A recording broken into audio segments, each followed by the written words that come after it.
Hi, my name is Chloe from the Economics Tutoring Center at ASU, and today I'm going to be doing a quick tutorial on an aggregate demand and aggregate supply and what causes the shifts in both curves. So now we are going to do an example on aggregate supply. The question reads, suppose a period of unusually bad weather increases general production costs in the economy. What happens to aggregate supply? Aggregate supply is the total output of the economy at alternative price levels. Three things mainly cause aggregate supply to shift, and they are the resource prices, which means the cost of production, technology improvements, and expectations of future prices, and weather. So in this example that we have, the bad weather is causing the general production costs of the whole economy to increase because the weather's bad. So if we draw out our supply curve, the bad weather will cause the supply curve to shift to the left, showing a decrease in aggregate supply. So now we're going to do our first example on aggregate demand. What happens to the aggregate demand curve in each of the following scenarios? So first we're just going to start with scenario A, which reads, a 5-year-old investment tax credit expires. So before seeing what happens in this scenario, I'm going to do a quick review over aggregate demand. Aggregate demand is the total quantity of all the goods and services demanded by the economy at different price levels. Below here, I've written the aggregate demand equation. So what causes the aggregate demand curve to shift? These are just some of the determinants, which are expectations, so whether people are optimistic or pessimistic. Second are changes in government policy, and these can include changes in taxes or government spending. And lastly, changes in the world economy, which could be changes in trades with exports and imports. So now to return back to our example, a 5-year-old investment tax credit expires. So a tax credit is a tax benefit that a firm receives when they purchase new equipment or maybe even machinery. So if before a firm was receiving a tax credit which gives them this extra benefit and they're no longer receiving the credit, their demand is going to go down. So I'll reflect this in a graph.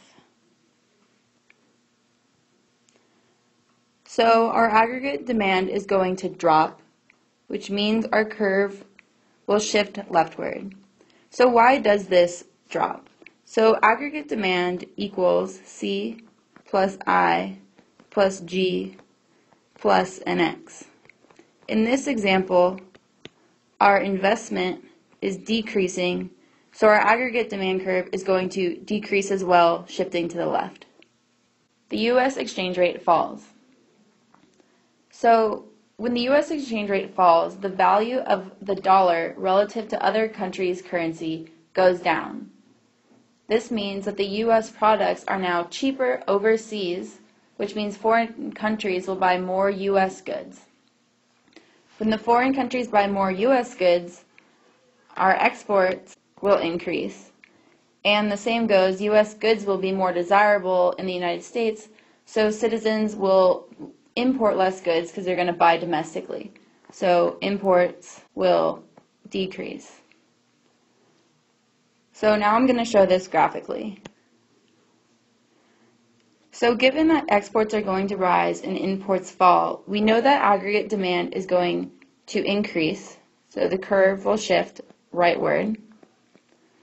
And this is because our exports and imports are changing this NX in our equation. Because aggregate demand equals consumption plus investments plus government spending plus the net of our exports and imports, when our exports rise and our imports fall, aggregate demand is going to increase, thus shifting right. A fall in prices increases the real value of a consumer's wealth. In this problem, it's a little bit tricky because we're looking at the effect of a fall in prices, which is not going to cause a shift in the aggregate demand. Instead, it's going to cause a movement along the aggregate demand curve. We can remember this by thinking of our rule of thumb, that whatever is on our y-axis, which in this example is price level, is going to be what causes the movement along the aggregate demand curve. So because we have a fall in prices, we know it's simply going to be a movement rather than a shift. So let's pick just an arbitrary start point. And we know that our prices are going down. So as our price level goes down, we see our movement along the demand curve. So as all prices go down, the purchasing power goes up. So this shows the wealth effect, which is the real value of consumer wealth going up. So as we observe our price level going down, we can also see that our output, so real GDP, is going to increase. State governments remove all their sales taxes. So in the incident that all sales tax is removed, consumers no longer have to pay that extra tax. So this will affect the consumer spending in our aggregate demand equation.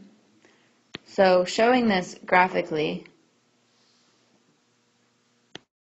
we have our aggregate demand curve, which is our original curve, and then we will have our new aggregate demand curve, which will shift out to the right, because again, our aggregate demand equals our consumption plus investment plus government spending plus net exports and imports. And in this example, our consumer spending is increasing because consumers no longer have to pay the sales tax, so our aggregate demand will increase. So now on to our last example of aggregate demand. The federal government, together with state and local government, decides to spend more money on the U.S. road system to update existing streets and bridges. So with this example, the key component is that we're looking at government spending. So in our aggregate demand equation, we're looking at the G, which represents government spending. So let's look at this graphically. So we have our existing aggregate demand curve, and we know that government spending is going up.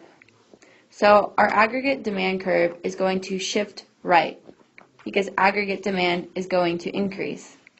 To review, aggregate demand again equals C plus I plus G plus NX. And our G is increasing, so our aggregate demand is going to increase, which is a rightward shift. I hope you found that video helpful. If you have more questions, please feel free to visit us in the Economics Tutoring Center or visit your professor.